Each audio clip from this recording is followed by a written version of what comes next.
Brahma Gururvishnu Gururdevo Maheshwaraha Gurureva Param Brahma Tasmai Shri Gurave Namaha Tasmai Shri Gurave Namaha Tasmai Shri Gurave Namaha.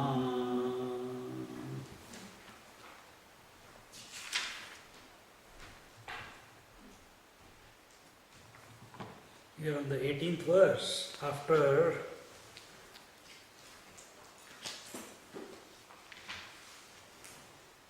having indicated to Nachiketa that reality is fully symbolized by the word Om, he goes on to say, न जायते म्रियते वा विपश्चित् नायं कुतश्चिन्न बभूव कश्चित् अजो नित्य शाश्वतोऽयं पुराणो न हन्यते हन्यमाने शरीरे. Now he is telling about what the self is. The intelligent Atman, the self, is not born nor does he die. He did not spring from anything and nothing sprang from him. This unborn, eternal, everlasting, ancient is not slain even when the body is destroyed.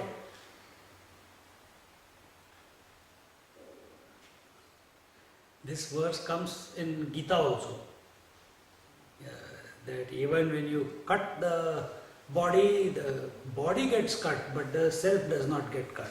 And here the Lord is explaining to Nachiketa his own personal experience, and what is that Atman? It is the witness inside the body, within the body, and this Atman that is within the body is not born nor does it die. Body goes through the 5 modifications: birth, growth, disease, decay and death. But the Atman, the self within, that does not go through any of these modifications. Neither it is born, neither it grows, neither it has any disease, neither it decays and neither it dies. So then, what is it then? It is the all-knowing inspiration within, Vipashchita. Na jayate mrite va vipashchita. So what is this knowing inspiration that is within us? That is how it expresses. And how will we catch it? How does this knowing inspiration come about? Which is always there. You cannot say Atma is not there. When will it come out? When we purify the mind, when we focus on the pure knowledge. So when we are focusing on the pure knowledge or on the self, what does that mean? Does it mean giving credence to this world, giving reality status to this body, mind, intellect, relations? Then these topics just get thrown out of the window in toto. There is no place for it, because the only reality is the Atma. So if we want permanent happiness, if we want never to be miserable ever again, we have to recognize that Atman, and rediscover ourselves to be that pure knowledge, that knowing inspiration, that Atman or self, which is free from birth, growth, disease, decay and death. Now, then if the Atman is everywhere, the world is real, world is pervaded by the divine, why can't we consider our body to be divine? Suffer. We have got no other answer for this. continue in your own mad illusions.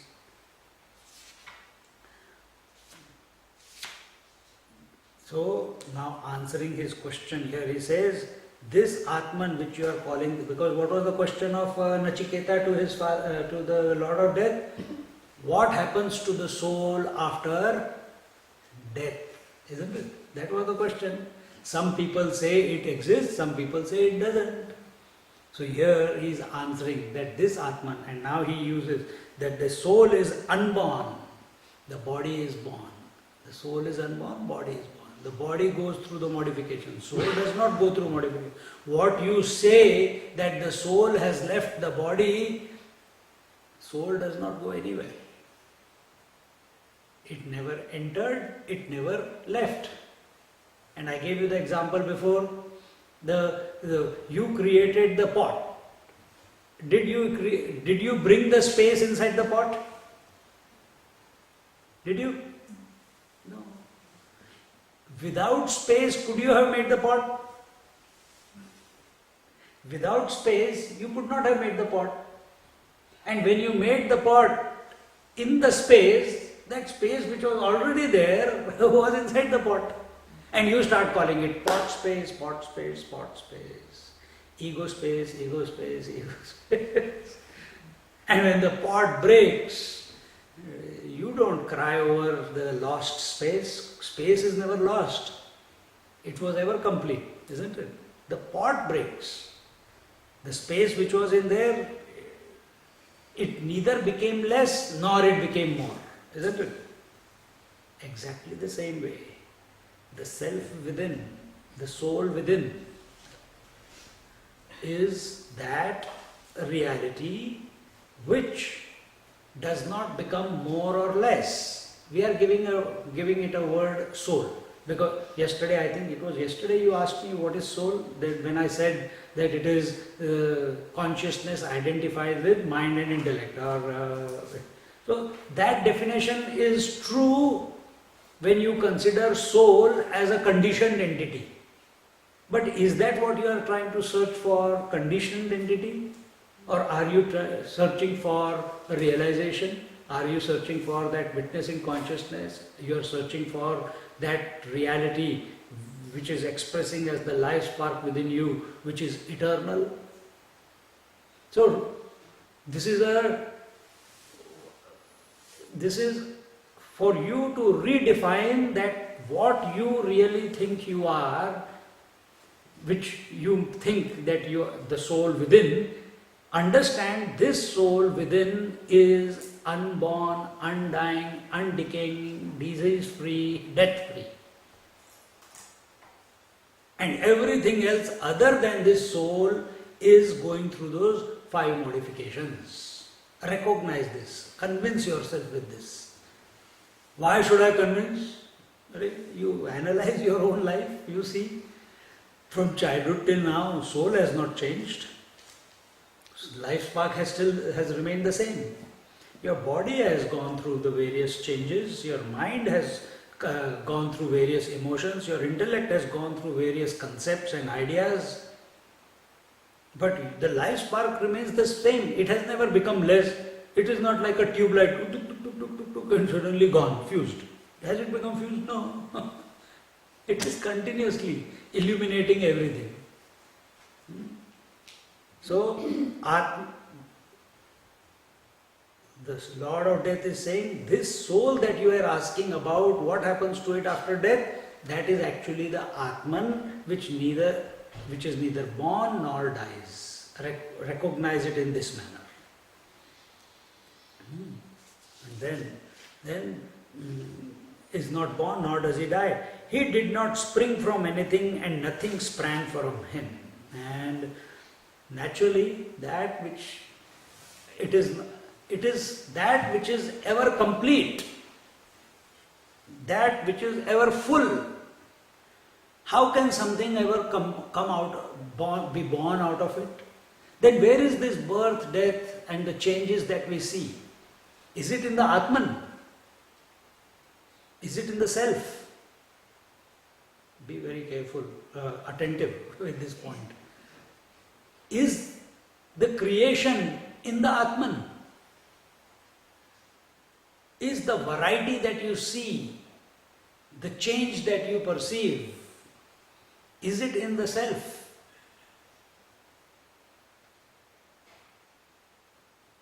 No. Self is always complete. It cannot give birth, it cannot take away, it cannot give death. Why? Because it is always complete. That which is always complete, in that we foolishly have imagined this creation. We have foolishly imagined this creation in that which is complete. So therefore,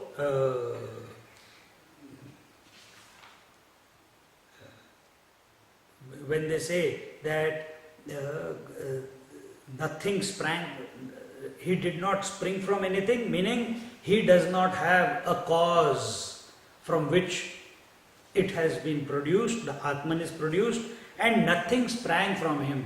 That means there is no cause of the self and there is no effect of the self. There is no cause of the self and there is no effect of the self.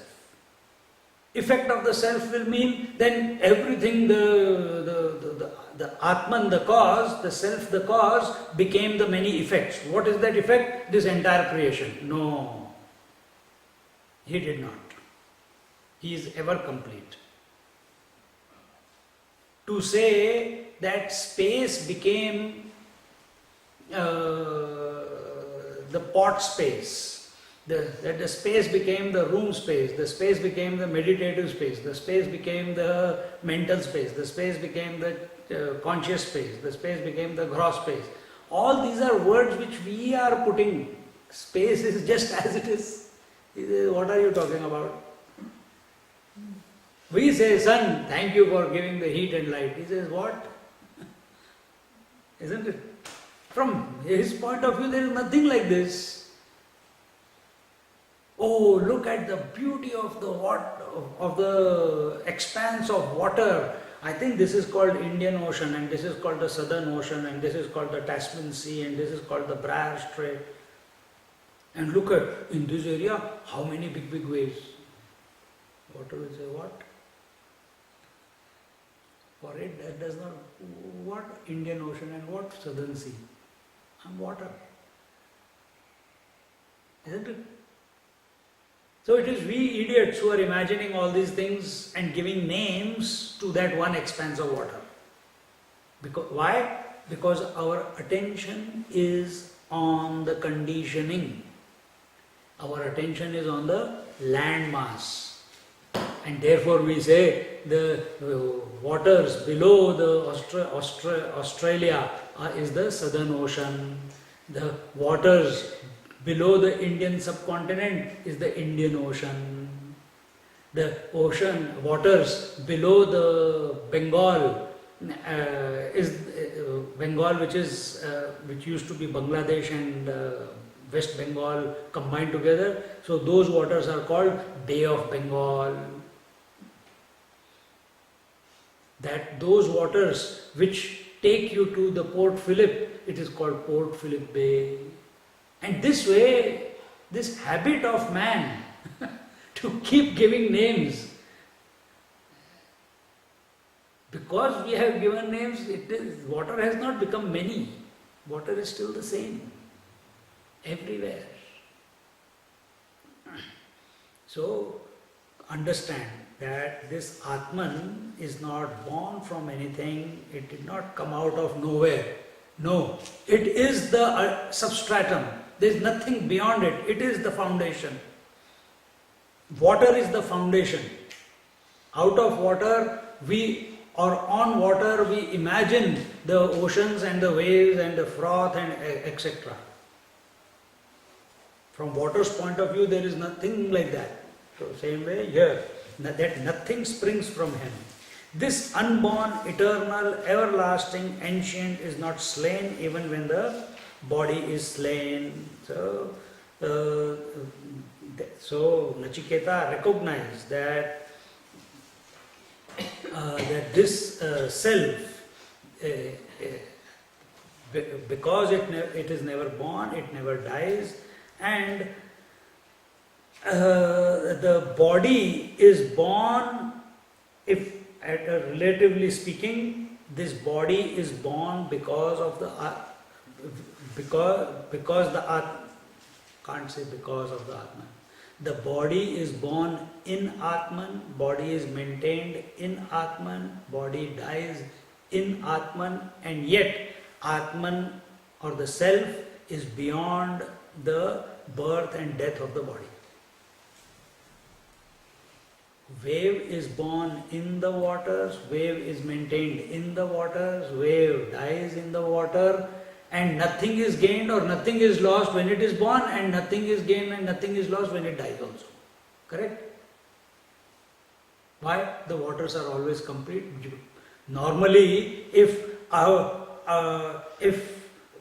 I say that when there is growth, something is lost. Seed is lost in order for a tree to grow. Tree loses something of itself in order to become a fruit. And that's the way creation goes. But in case of this Atman, nothing is lost and nothing is gained. When the creation is born, here we are talking about the body. When the body is born, when a pot is created in space. It is not from somewhere outside the space you created pot and brought it and filled the space inside. Pot was created in the space. Body is created in reality. It is maintained in reality. It is dies in reality. It is pervaded by reality all the time. And therefore, nothing is lost and nothing is gained. And the words that it is unborn, eternal, everlasting, ancient, all this we have explained before. With the now the next line, again it is talking about it in the same manner. It says,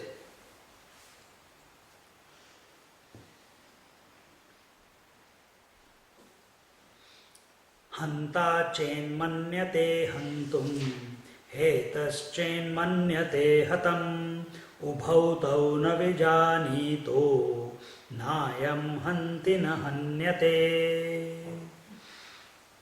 If the slayer thinks I slay, and if the slain thinks I am slain, then both of them do not know well.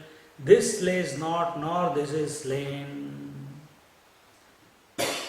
Here the example is, if a murderer feels that I am killing, and if the murdered feels that I am getting killed, both are wrong. Why? Because the self within neither kills nor gets killed. And this was the question by Arjuna to Krishna in the Bhagavad Gita. Oh Lord, I don't want to kill my teacher, I don't want to kill my grandsire, I don't want to kill my Kulaguru, Kripacharya, because I'll be committing sin. And if I kill my own brothers on the other side of the enemy, and what will happen? Their wives will cry and they will curse me, and so many men, brothers, husbands will die in this war, and this will certainly take me to hell. This is what is, and he is afraid. He doesn't want to bring about destruction unparalleled like that. And he knows if the war takes place, something like this will come about. Every war, you see, how many people were killed in Iraq, how many people are killed in Afghanistan? Millions. In the name of democracy. Is it because of body and ego identification we get so upset about thinking we've killed or not killed or being killed and all the rest of it? It's the ego which is feeling. Yeah. is the ego which is attached to the body as I, Yeah. and all the aspirations and guilds and control and everything is for the ego, not for the Atman. Because ego feels it is limited, it wants to become unlimited, because essentially it is unlimited. In the essence of ego is what? The Atman, the self. Self is unlimited. So it has taken that unlimitedness, that infinitude of the Atman, and it is superimposing it on the world and saying, I want to remain as an ego, infinitely powerful all the time in the world. It is not possible. And for that it does all this drama of, in the name of democracy, in the name of the society, in the name of people, in the name of the king, in the name of the religion, how many atrocities have been committed? It's the ego. But so what was the teaching by Krishna to Arjuna? Arjuna, you are unnecessarily thinking about that you are going to kill him, and I have already killed him. Have no guilt, because they are unrighteous and this is what their destination is going to be, and I have already done it for you. I have already decided that they are going to go. So there is nothing, you take the glory, that's all. And in that verse, while he is talking about this, he says, who is going to kill whom? Everything is just like every pot is born in the space and dies in the space. If two pots come together and collide, who has killed whom? The space within it, which we are calling big pot space and a small pot space. And the big pot space with the big pot body came and dashed against the small pot space with the small pot body. And the small pot died, broke. Was anything lost? Was anything lost? No, the space is still complete. It has not become more or not become less. The only thing that is lost is the utility of that pot space. And that utility, this idea of utilizing is only for the ego, not for the self. And therefore, he keeps making this world that it is real. It is real. Why? Because I can utilize it to satisfy myself, to satisfy my needs, to satisfy my desires, to satisfy my ego. He has put this utilitarian value on this world. But as I showed you in the example, nothing is lost. So who will kill whom? So never do feel any guilt in this life. There is no need to feel guilty about anything in life. It does not mean that, we should not feel guilty and I'll continue to commit wrong. I'll go and kill and not feel guilty. It will not happen. I gave this example somewhere in one of the classes, I think. King Ashoka, one of the great rulers of India, and he was spreading Buddhism, and he was spreading he was conquering land after land after land after land, and that time you conquer the land and the whole land that you have conquered has to convert into your religion. That's how it used to be. Now also it is the same thing going on. So, but there was one part, the Orissa part, the Kalinga part of India, the eastern shore, that he was not able to conquer. 14, 17 times he attacked that area with his entire armies, but every time he came back defeated. His armies were destroyed utterly. And again he will create his army, and again he will go. And he had so much And that day, that last time when he went, he found the king and he was under his foot and he was about to kill him. At that time, he leaves him. He says, if I kill you now, I will repent for my whole life. Till now, I was killing, I was conquering the lands and people were dying because in my mind there was a higher goal. But this time, I am having a personal goal. That I have hatred towards you because you have defeated me 17 times.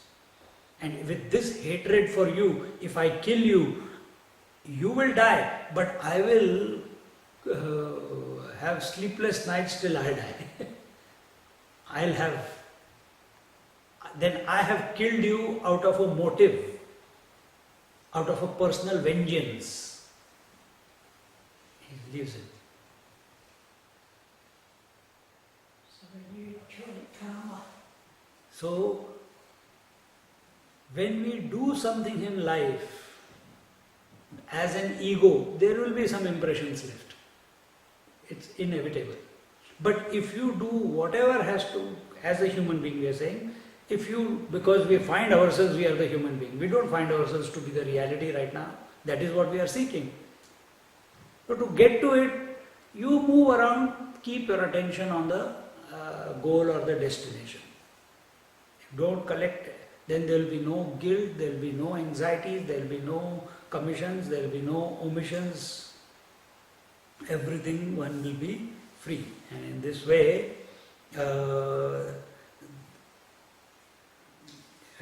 if we have prepared our minds, if we have purified our minds, if we have been listening intently to the whole theme as it is getting unfolded, then this point that is being told, that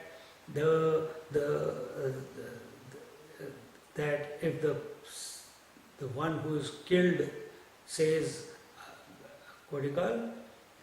If the slayer thinks I slay and if the slain thinks I am slain, that it is, then we have not understood the unfoldment of the thought properly. If we have understood this verse, verse 19, then the fear of death will start leaving us. Death becomes, we become afraid of death when we think about death. But you become fearless of death when you think about the self. Because when we think about death, for whom will be the death? For the one who's born, isn't it? But when we start thinking about the self, which is unborn and undying, automatically a point will come in your journey where fear about death will be gone. Now, in the next mantra, in the 20th mantra, very, very famous mantra, Anoraniyan mahato mahiyan atmasya jantor nihito guhayam tamakratu pashyati vita shoko dhatu prasadat mahimanam atmanaha. He says,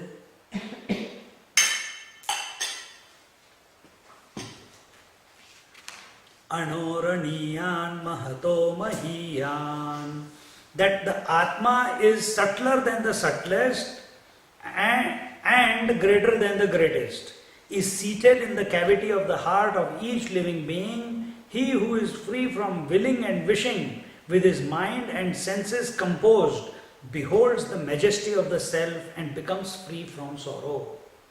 So here, complete scheme is given. First, two contradictions are given. It is subtler than the subtlest and it is greater than the greatest. Now don't think, oh, deep inside it is there. Or, oh, why can't the world be there? No, don't create any, idea about it. That it is not an objective experience. And so that we do not create an objective experience of the reality. Therefore, this contradiction is presented to us, that it is subtler than the subtlest and greater than the greatest. When it is subtler than the subtlest, means that it pervades, it envelops, it penetrates in and through everything that you see. Only that which is finest, only that which is finest will be able to do that, isn't it? What is in your experience that is the finest? Space.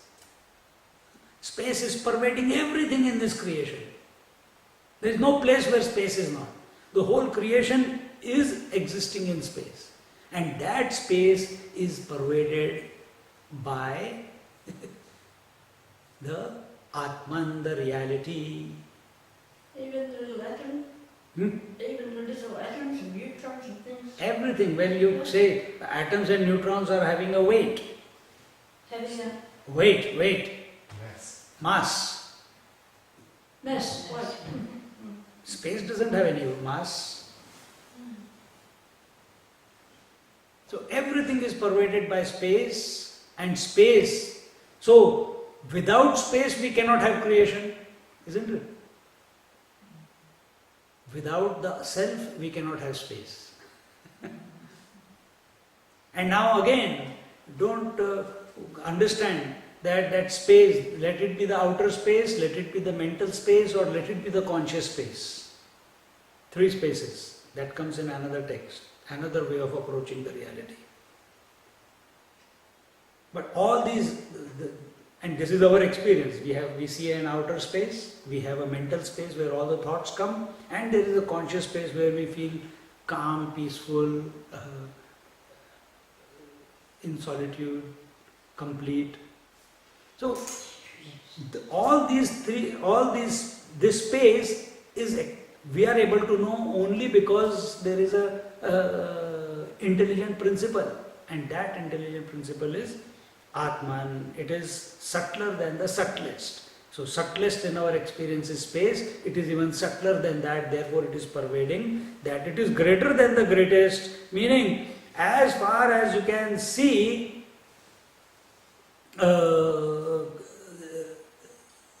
the space, again we can take the example of space, as far as we can see, the space is pervading, and self is pervading even beyond. How come? I'll give you one, if you can catch it, catch it. The whole creation is in space. That whole creation with the external space is in your mental space, isn't it? It's as an idea. The entire creation with external space, which we can say as one idea, is in your mental space, and that mental space you know that it is there in my mind, right? That's why you're nodding. Who is nodding? Who is acknowledging this? Who is knowing this as I was telling you this? He has to be other than the mind, isn't it? So, if in the mind such a great creation can be included, naturally the self which is observing it is even greater. Has to be.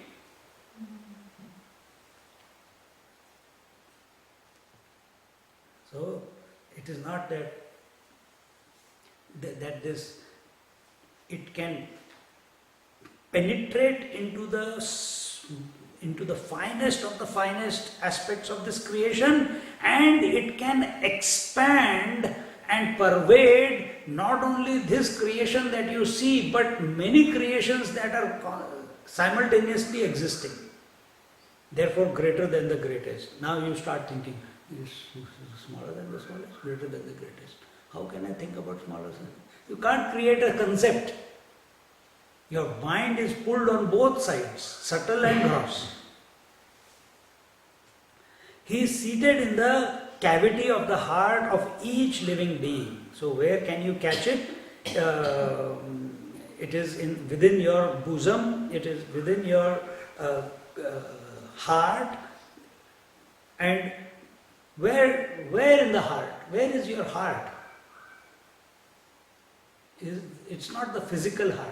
When you sit in meditation, what do you contemplate upon? If we are asked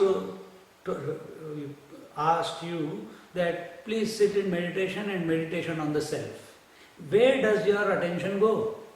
To the sense of I am, the sense of being, the sense of... Okay. Where does your attention go? To the heart or to... Good. Where does your attention go? To the heart. To the heart. So somewhere within, whatever your idea of within is, and that within you have given a location. Someone has given a location of the heart, someone has given it the third eye, someone has given it the top of the head, someone has given it... you just go like this, isn't it? You are looking within. That within is the cave. That point that you are seeking within you. That where am I? Who am I? That point itself, that thought itself is the cave. Until unless that thought doesn't go away, the self will not reveal, isn't it? So where is that thought coming? Is it coming in this point? Is it coming in this point? No, you are using this point as a support to focus your mind. But where is that thought coming? It's coming in the mind, isn't it? And mind is everywhere. But you are pegging it to this point or this point. Understand the technology? This is what we did in Dharana. If the mind's everywhere, then it's not... Is it separate from the self, or it exists within the self, or the two? You answer that. Eh? You answer that. You answer that.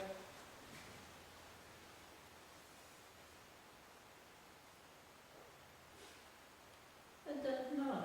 Good. Remain in that frame. Because if you create a concept, then I'll have to answer more questions.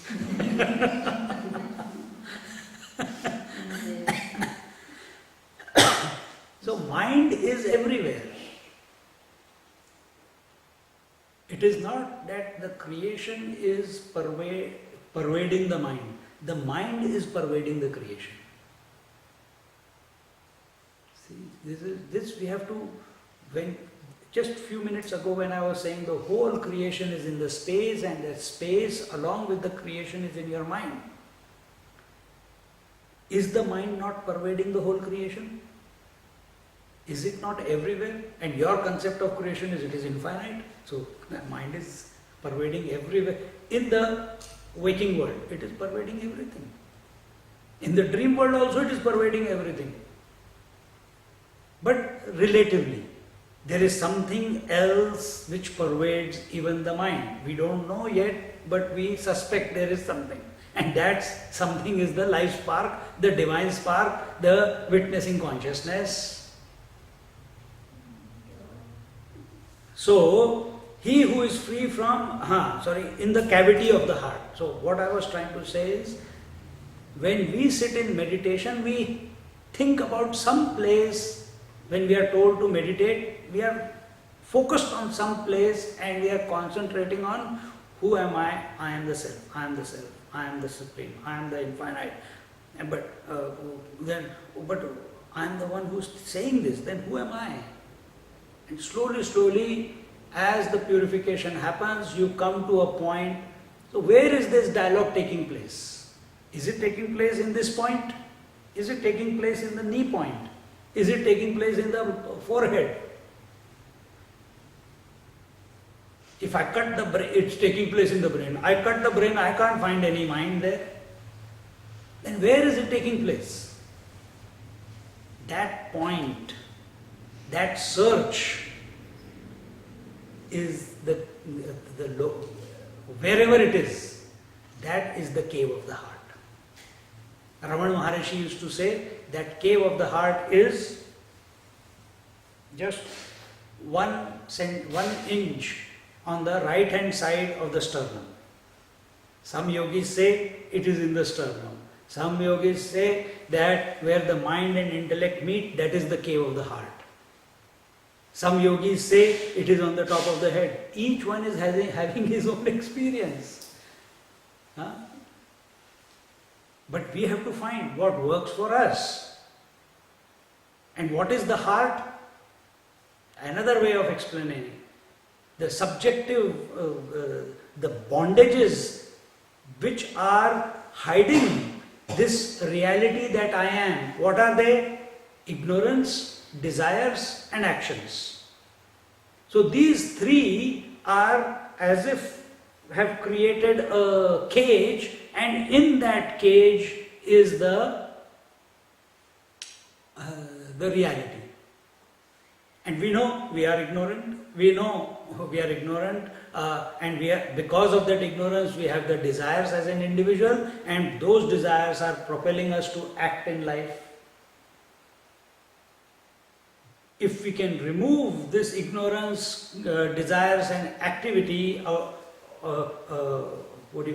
obsession from our mind, then it will reveal. How will you remove? By concentration. What are you concentrating on? When we say you concentrate on Om, what are you concentrating on? Om. So here when we are chanting, we are concentrating on the sound. When you are chanting Om without loud chanting, and I am saying chant elongated Oms in your mind, where is it happening? You know Om is being chanted by the mind, isn't it? In the morning meditation. Where is it? That is the cave. There, when that stops, the cave door will open and the self will reveal.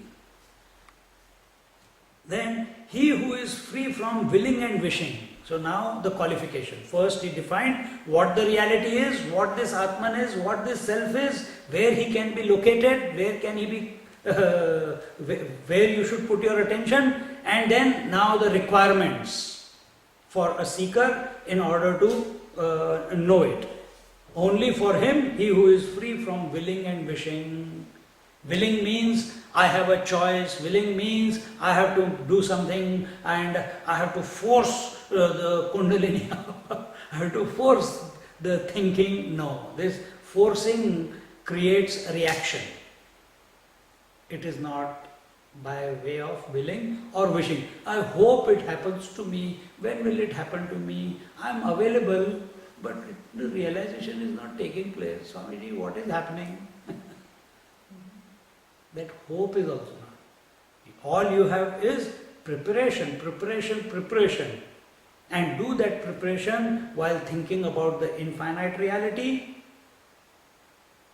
And let that preparation be not a result of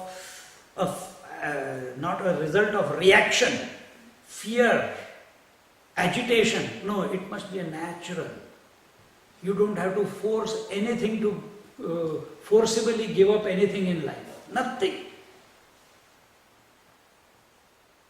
This boy who I know, he did not give up smoking, did not give up drinking, did not give up eating meat, but today he has given up everything. Didn't try.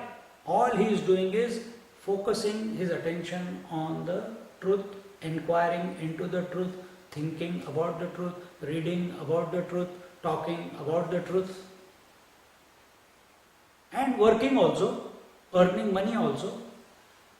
But over a period of time, he is watching how one by one all his willful disposition is getting washed away.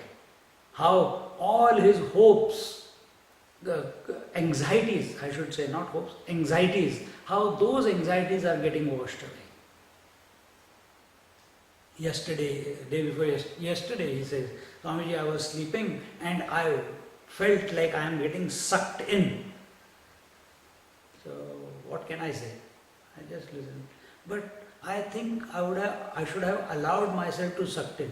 It is happening every night nowadays. When I go to sleep, and this, as if my whole being is getting sucked into something. But I am afraid. And experiment. Keep experimenting. Keep experimenting. When you go to the gym first day, everything is paining. But then you keep going through and you build up the muscles and your muscles get used to overcome the initial pain, because the pain was because you had never used those muscles. Same way, now when you are he is afraid. That fear is for the ego. He recognizes it is the ego's fear of losing itself. Now he has to find whatever ways, reasons in order to overcome that fear and trust the process. I don't know what is going to happen after marriage, like our Bindi. Swamiji, am I taking the right decision? I said, you are getting married in 2 months and you are asking me, am I taking the right decision? No, I am very scared. It's a lifetime commitment. I said, naturally. You want to be a mother? Yes, then get married. Do you love him? Yes. Everything will be fine. Your parents are here, I am there, support is there. Take the plunge. But do it for the right reasons. Don't do it for lust. This much be clear. If it is done for the right reasons, then things will, the follow-on will be also nice. It will be an integrated response. If it is lust, sense gratification, instant gratification, then there will be disenchantment after a few months. You go your way, I go my way. So do it for the right reasons. Be righteous in all your actions. So here, he who is free from willing and wishing, with his mind and senses composed. The person who is not having his mind and senses controlled or composed or sublimated, purified, such a person will and wish. But the one who has got his senses and mind controlled, such a person has got a greater potency and energy within him, by which he overcomes the various fears that trouble him now and then on the journey to the self, as he is moving through life, and beholds the majesty of the self and becomes free from sorrow. And such a person who is free from hopes and anxieties, and who has controlled his senses and who has controlled and purified his mind, for such a person alone the truth reveals itself. So all this is for us to assess ourselves. How many anxieties do we have? How many phobias do we have? How we are addicted to some certain habits? How we are,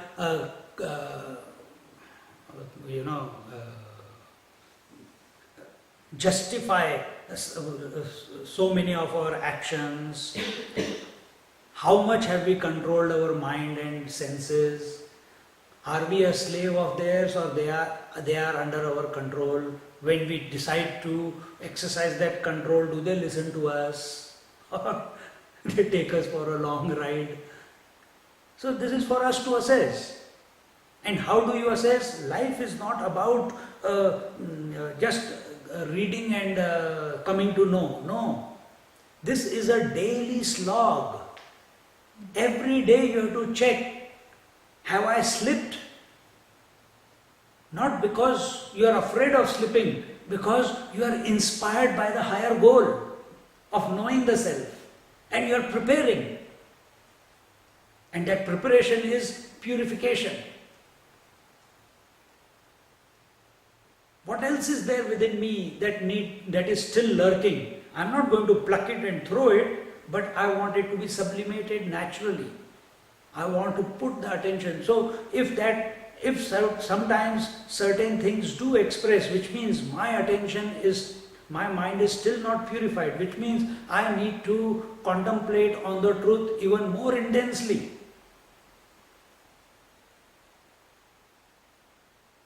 So, the Lord is saying, a person to whom the self reveals, to such a fellow or to such a felly, there is no sorrow ever after. He becomes free from sorrow. Sorrow is for the conditioned individual. Sorrow is for the ego. And once he has rediscovered his own identity as that infinite supreme being, eternal being, the witnessing consciousness, for such a person, you don't have to leave the sorrow. The sorrow leaves him. At that very moment, when the fruit is ripe, urvarukameva bandhanat mrityor mukshiyamamridat. When the fruit is ripe, when the pumpkin is ripe, when the cucumber is ripe, it grows on a very thin vine. And wherever it is sitting, if a pumpkin is sitting, it's sitting there, it's growing. It doesn't decide like a mango fruit to leave the mother plant. Because if it leaves the mother plant like that, it might break into small pieces. So creation has also created such a thing that he sits in one place and keeps becoming fatter and fatter, fuller and fuller, mature and mature, till it becomes completely ripe. And what is the sign of complete, that it has reached its journey from a flower to a fruit? When it has become, how do you know that the pumpkin has become ripe? When the stalk from the pumpkin easily comes out of the pumpkin. If there is a little bit tightness, understand the pumpkin is still unripe.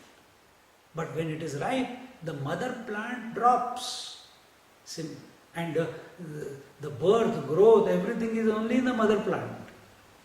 So the world drops you. And along with the world, all the hopes, expectations, worries, anxieties, sorrows, successes, everything gets dropped. Why? Because now you have reached the completeness. How can anything more be added or subtracted from what you have discovered yourself to be now? And therefore, in this manner, the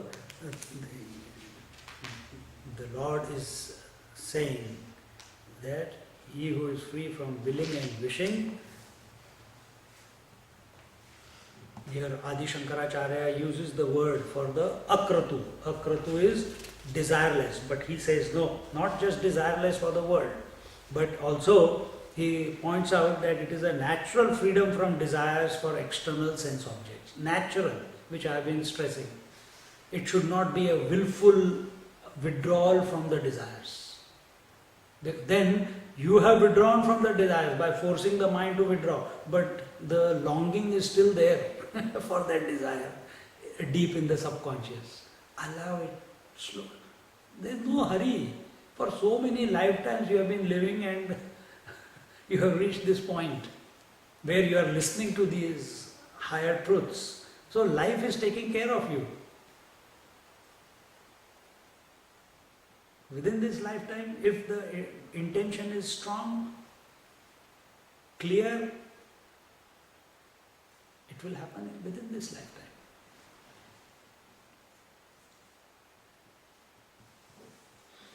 So in this manner, the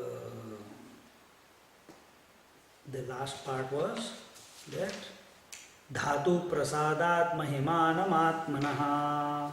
Dhatu prasadat, by the purity of the subtle elements in the seeker, the purified intellect and the single pointed mind, the grace that atmosphere is created for the grace to be showered upon us, so that the union or rediscovery can come about. And in this way,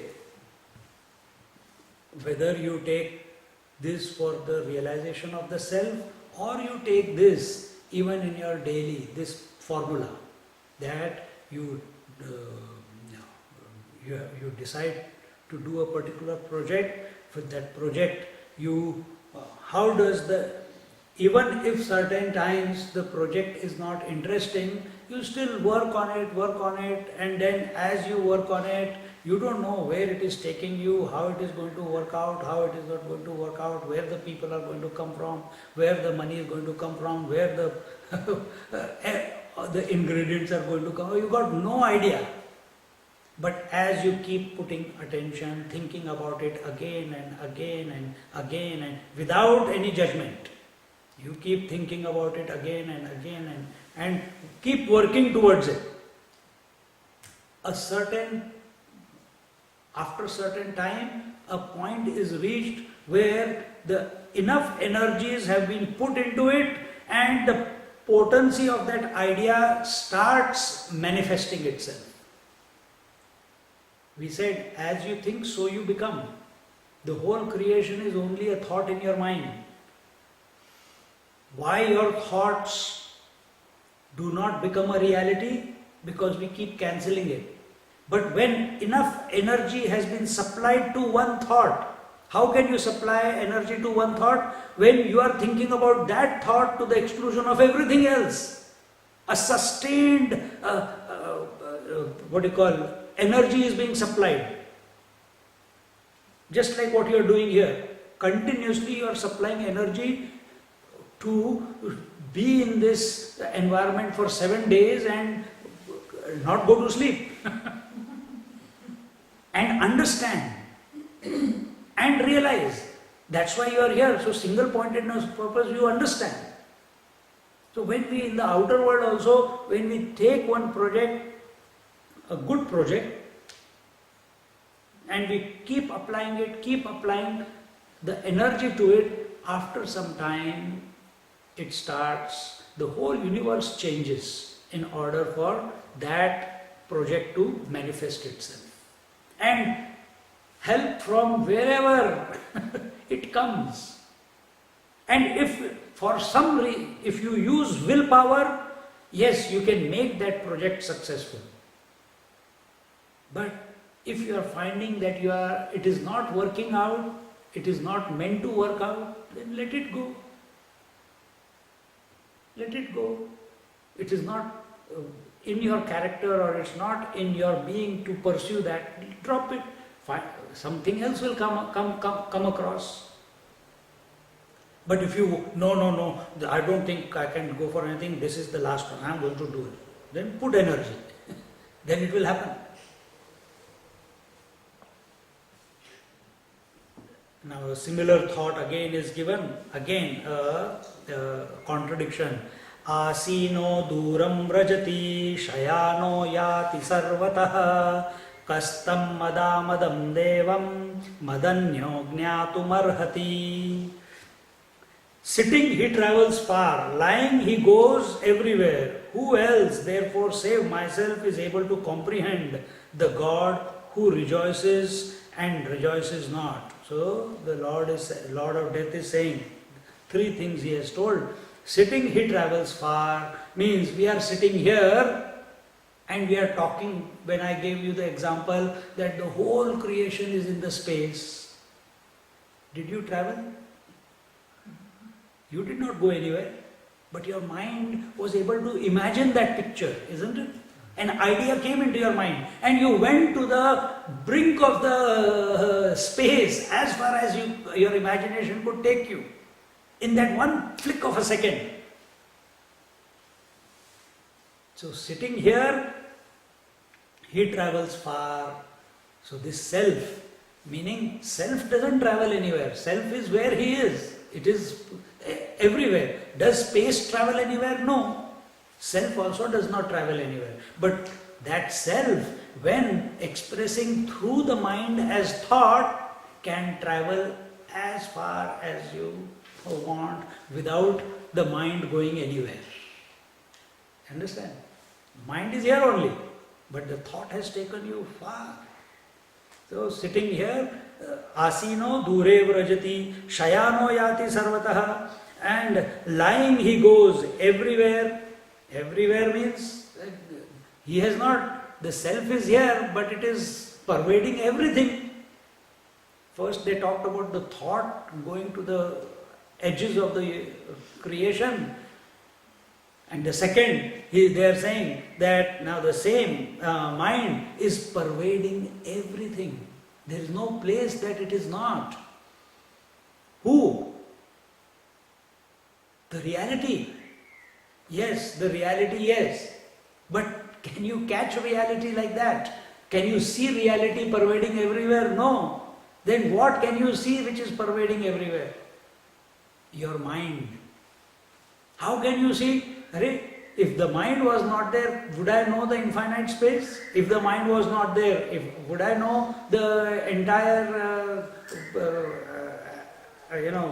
objects in the creation? I am sitting here, I say, can you please imagine your home now? Can you imagine? Imagine you are opening the door and you are entering and the key got stuck, and then you shake it off and then put it again and find the door was open, and then suddenly the fear comes.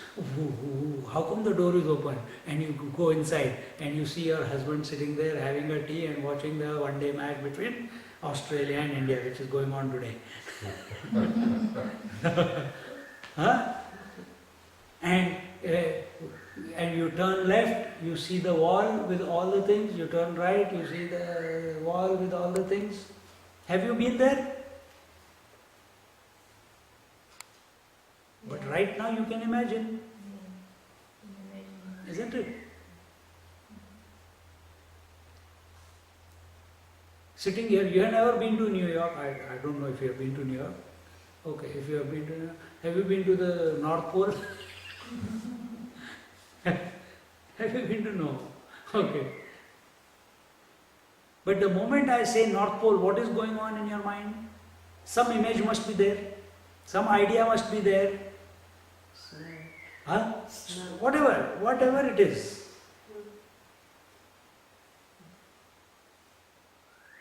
So, there is no place that this mind cannot travel to. In fact, it is just like there is no place that the water cannot travel to. Everywhere the water is. What is mind? Consciousness expressing through conditioning is called mind. Isn't it? And mind is what? Then just not that.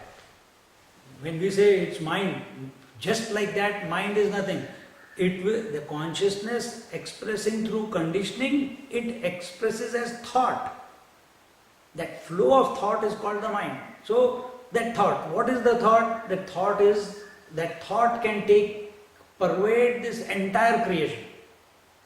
It is everywhere. That mind which you call as a thinking mechanism, it is pervading everything. That is why you know about so many things.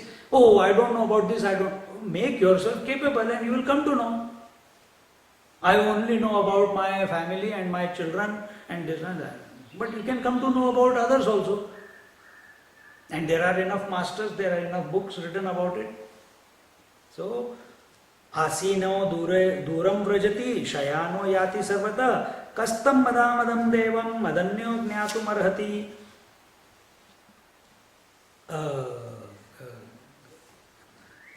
The truth cannot go anywhere, the truth cannot be fixed to a spot, there is no place where the truth is not already available. Everywhere it is. The truth is complete, infinite, all pervasive. Then what are they talking here about? Sitting here travels far, lying here goes everywhere. It's the mind. The expression of truth through this conditioning is the thought of the mind which they are talking about. And in this way, the Atman, which is seems to be more moving when we see the thoughts moving, when we see the emotions flowing, when we see the action being done, it seems that we are doing it. I am the doing person. I am the enjoying person. Before I was having less enjoyment, now I am more enjoyment. It has not become less or more, but it's on account of the conditioning that you are feeling in this manner, and that conditioning is expressing as the thought waves which are going everywhere in every direction wherever you put attention, and in this manner. So,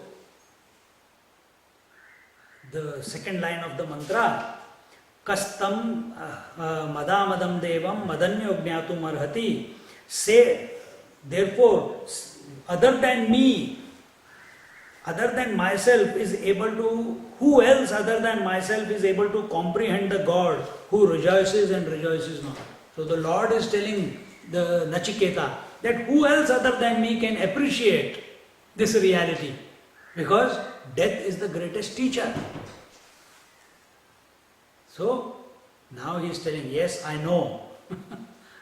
First he gave a support, the Om, but now he is telling his own personal experience, that who else other than me can is able to comprehend the God. It is not a sense of egoism that the Lord of Death is saying that who else other than me, It is not out of that. It is to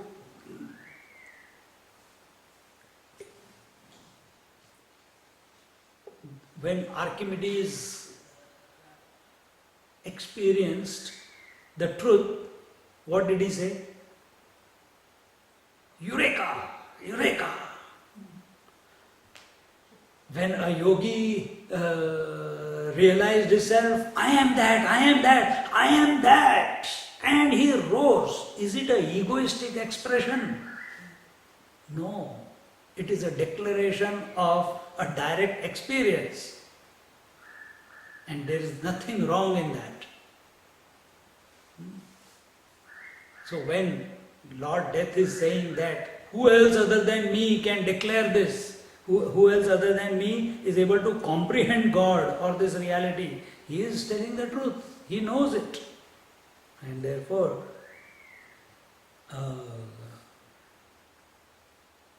in other words, we can say that he is confirming to Nachiketa that he has come to a worthy teacher. He has come to a worthy teacher, that he will not go away disappointed. For this teacher knows what the student or the disciple is asking for. And this way, it's a game. The seeker, he's asking, the student out of faith is asking, but if the teacher doesn't know, what can you do? He will fool him and send him. But our Lord of Death is not a fool, imposter. He knows the psychological stability, because this doubt whether he knows or not, after having spent so much time, from Monday we are talking, till now Lord of Death has not revealed anything. He is saying, no, you know, but he is not saying yes or no.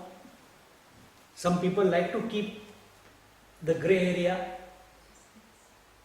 in suspense. Many people keep it in suspense because they don't know it, so better keep suspense.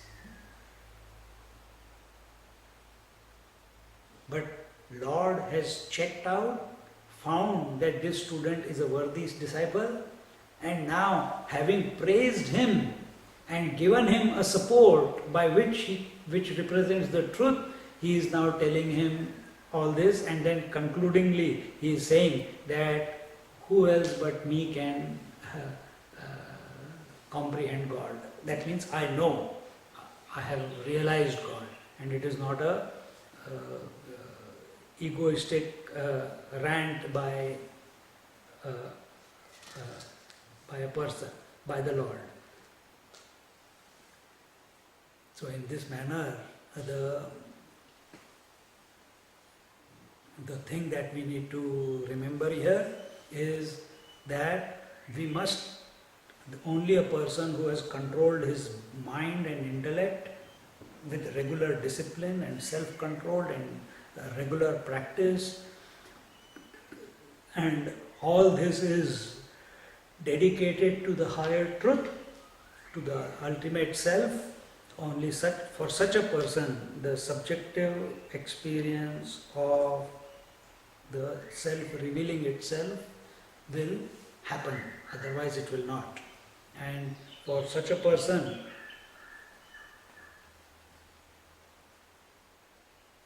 when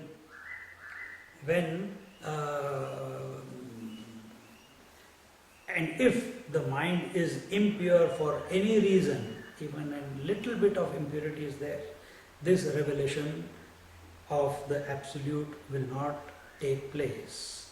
And once that is taken place, then such a person behaves like a mirror.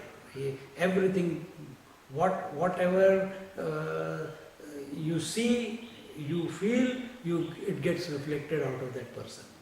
So here the student is wanting the truth, the teacher is the mirror because he's got no ego. He is a realized master, realized teacher. So the seeker is seeking the truth to the exclusion of everything else, and that alone will get reflected out of him as the answer. See. And this is the way this verse has explained. And now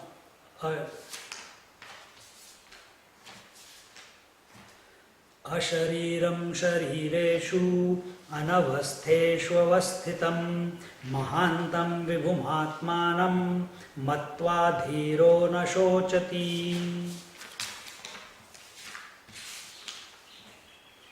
The wise man who knows the Atman as bodiless, seated firmly in perishable bodies, great and all-pervading, does not grieve. Sorrow is only for the person who considers himself to be an egocentric entity, but if he considers that this replaces that idea of ego with the idea of the self, it is not an idea, it is the truth that you are, the life principle is there, and that life principle which is expressing through you is the all-pervasive principle. It is free of the body conditionings, it is free of all the bodies, whether we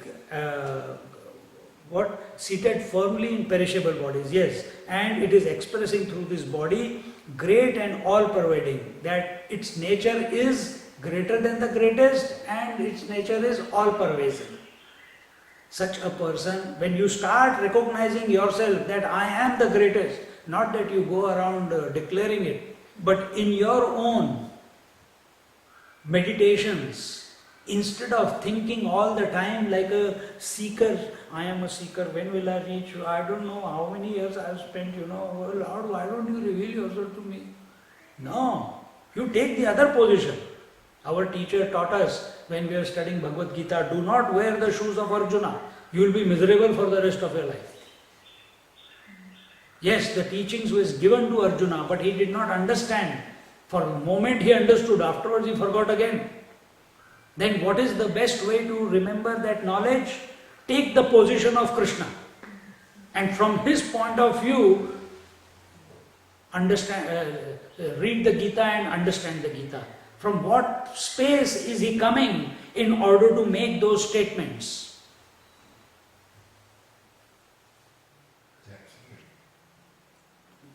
Yes. Yes. So when you are doing a drama, if I continue to think of myself as a Swami and I have to do a role as a king, I will be a disaster. Isn't it? So when I go into a drama as an actor, then I have to forget myself as a Swami and I have to take the role of a king in all its glory. Then alone the dialogue delivery will come out as a king. then I'll be able to command, and I'll be able to. But the servant who is there in that drama, he is the CEO of my company. Oh, how can I tell CEO, sit down, do this, get out from here? How dare you do this? So, if he tells me to leave the job, then you are thinking of as an employee. But there, if you have taken the role, you will just do the role that is given to you. Isn't it? So, same way, when we are contemplating in our own meditations, never be the teeny, meeny, squeaky, grieving, crying, attention-seeking ego. Instead, so therefore, in the world, never be a beggar, be a giver. Never take favors or promises from anyone. Give favors and give promises to everyone and live up to them.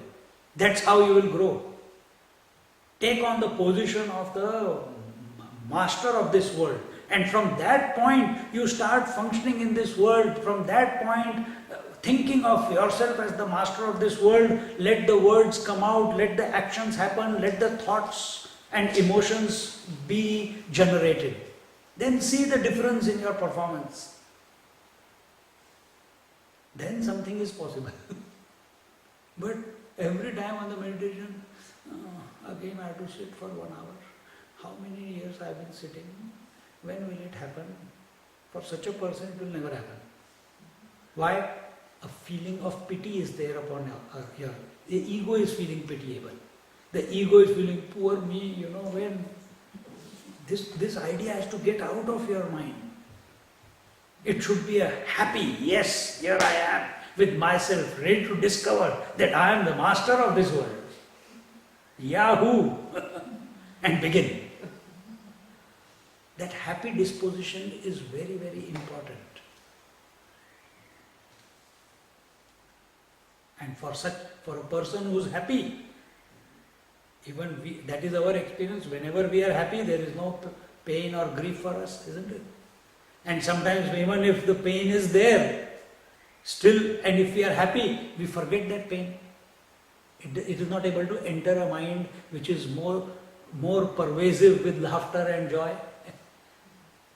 So same thing on the seat of meditation also. And the same thing in your daily living also. If you can, that is why we go and seek happy people, that's why we go and seek where there is laughter, so we can forget our, we don't want to go and look for people who are continuously crying and complaining, hey yaar, I got enough problems of mine, don't add more.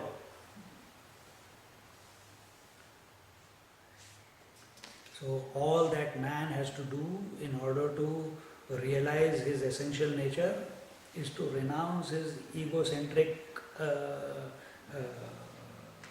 behavior and purify the mind and get detached from the false and get attached to the truth.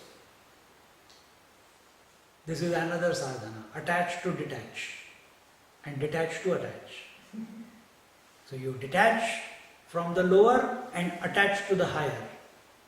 Then you detach from the higher and you get attached to the highest. So, as an individual, I get detached to the individuality, I get attached to the totality. Then I get detached to the totality and I get attached, meaning I contemplate, think about that which is beyond totality. To discover that I can't get attached to it, actually I am it. Story over. नायम आत्मा प्रवचनेन लभ्यः न मेधया न बहुना श्रुतेन यमेवैष वृणुते तेन लभ्यः तस्यैष आत्मा विवृणुते तनुं स्वाम्. How much is there? Don't mind if I go a bit further? Another 15 minutes? The Atman cannot be, now this is something which will shake you.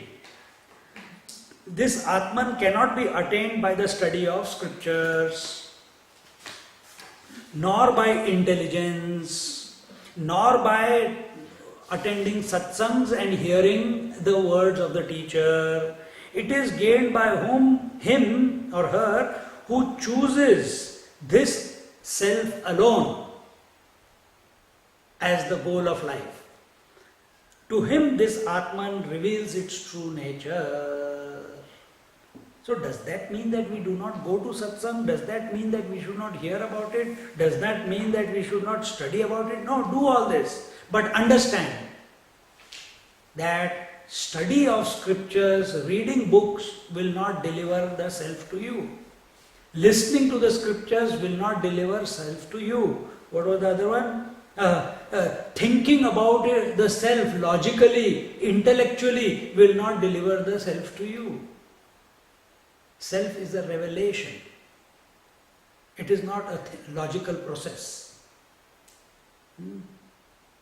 It is gained by whom? It is gained by those who think about, who contemplate about, who ruminate about, who ponder about. Eating, sleeping, walking, bathing, toileting. All the time he is obsessed with with the desire to know the self.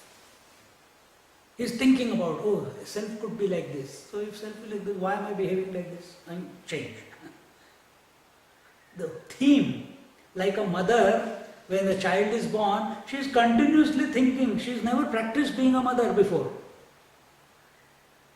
But the moment child is born, her 24 by hours she is behaving as a mother, isn't it? At that time the husband comes, he says, you go on the side, hey, he is crying. He wants to hug her, he wants to spend time with her. Come on, since the child has come, you are not spending time with me. Are you grown up? Are you baby or what? You come on, please, not today, not today. I want to go. See, he is crying now. I have to feed her, I have to do this, I have to do that. Continuously thinking of the child. If you have a pain in leg, 24 by 7 you are contemplating on the pain. It's always there in the back of your mind, in spite of you doing everything else. See? Same way.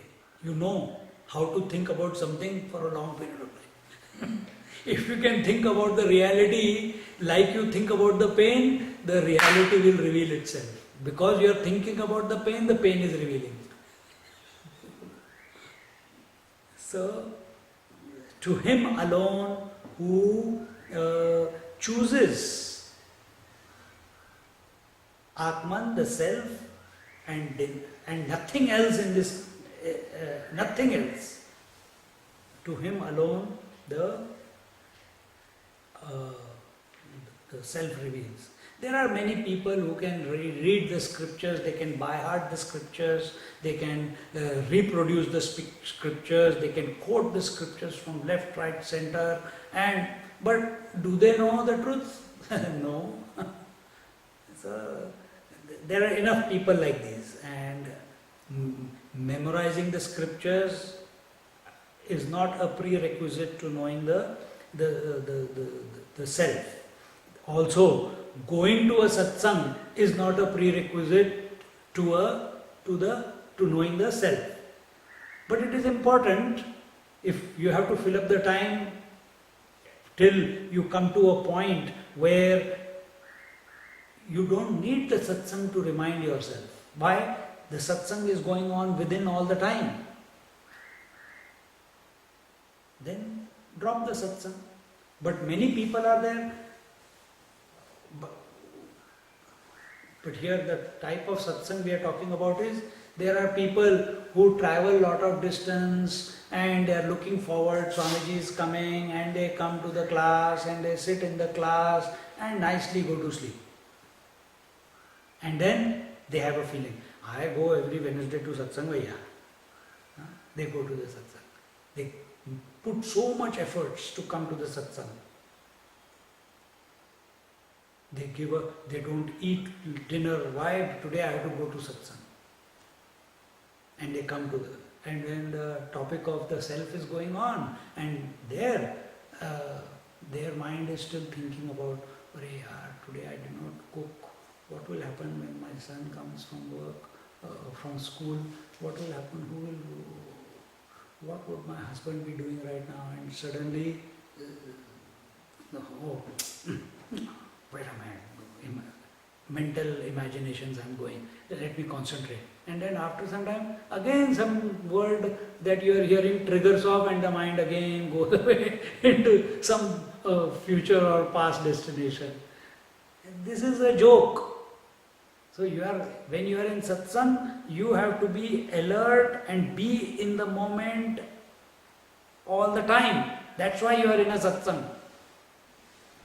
But if you are going to satsang for a nice sleep or a nice, after the satsang, I will meet all important people who come there, or I will make relationships, then the whole purpose is wrong. This is not that's why just going to satsang for that purpose, it is not right. It will not deliver. So neither study nor memorizing nor satsanga is a prerequisite to the experience of the reality. So does it mean that realization is impossible? No, it is possible. It is possible for he or her, for that person who chooses the reality with sincerity, with faith, with consistency of effort, and pursues it to the exclusion of everything else. To such a person alone the reality reveals. And in this manner the seeker is in this. To him the Atman reveals itself, and he is able to not uncover, but he rediscovers his own identity. And what was his identity before? It was anger, greed, jealousy, hypocrisy, father, mother, daughter, uncle, and teacher, disciple, etc. So many different hoods that we have. All those are dropped, and only the one, that he is the infinite self, that remains. Navirato duscharitan, nashanto nasamahitaha, nashantamanaso vapi, prajnanenainamapnuyat. But he who has not turned away from bad conduct, whose senses are not subdued, whose mind is not concentrated, whose mind is not pacified, can never obtain this Atman by knowledge. So here is a warning given, that if you think you can trick the Atman into revealing, you can trick the spirit to reveal itself. If you can trick the spirit, if you can trick the spirit to reveal itself, you are knocking on the wrong door. It will not be. So he who has, so what to be done? We have to turn away from all unrighteous activities in life. All unrighteous activities we must. So, if there is no unrighteous activity in our life, then there will be no guilt in our life. We have done what was required to be done, what we could do in a particular situation where the life has placed us to carry out those certain duties. So, here my duty is to teach and your duty is to listen. Now, if the feeling comes after the lecture that I could have done a bit better, that I could have prepared a bit better, that I could have, that this feeling of incompleteness, that I did not do the best that was required to be done, if that comes, I lost the bet. if that thought comes to you that you have not been 110% alert every moment for the last 2 hours or this whole 7 days, or every moment of your life, whatever you are doing, then you have lost the plot. Then always this comes. I wish I had taken the opportunity when I was 10 years ago when it came to me. I wish if this is what I am hearing now, I could have heard it that time. I could have applied myself that time. I wish I had controlled my senses and mind when I was young. Now in old age it becomes a bit difficult, isn't it, Swamiji? No, it doesn't. The mind is the same. It has, in fact, with age, it has gained strength. So use that strength instead of indulging, use that strength for controlling and pacifying and sublimating. He who has not brought his senses under control, whose mind has not, therefore, gained any tranquility to concentrate. Concentration cannot come about when the mind is agitated, when the mind is frustrated, when the mind is distracted. Only when there is contentment in the mind, then alone concentration happens. You have to drop, renounce. And be happy with where you are, with what you are, with what you have got, with whom you are, with what the life is presenting you with. Be completely at peace with it. Then alone concentration will take place on the seat of meditation. He who has not found in his mind a peace within itself, because of its anxieties regarding the fruits of actions. So he who is continuously anxious, afraid as regards to some actions I did in the past which have not yet resulted. So I stole the money, but the police hasn't caught me. Will this person sleep in peace? Never. Always on the lookout. Any car, police siren going anywhere, you feel that it is coming to catch me, and you become alert, isn't it? Some people who enjoy driving fast, anytime they hear police, they think, "Arey, the police has caught me," and they check their speed. Isn't it? Guilty conscience. That's why.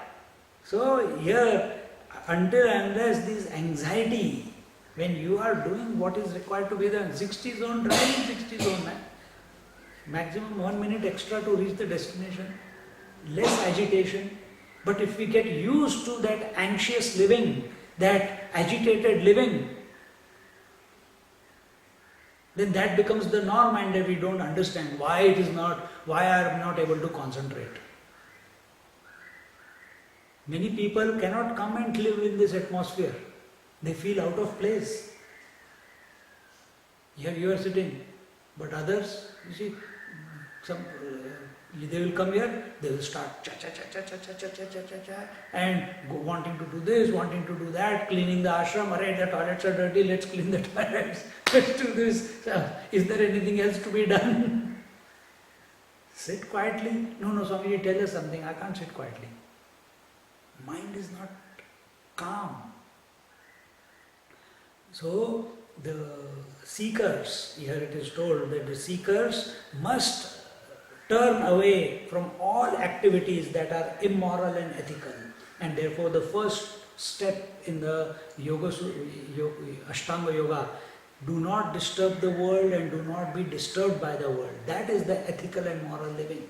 Until and unless that is not done in your daily life, steadiness in meditation is an impossibility. As much pranayam you may do, or as much contemplation you may do. You must, when you interact with the world and come back home, You must not feel the load of your interactions. You have wherever you have opened your mouth, whatever actions you have done them as they were supposed to be done, and no guilty feeling, no anxious feeling as regards their results, because action will give results. So,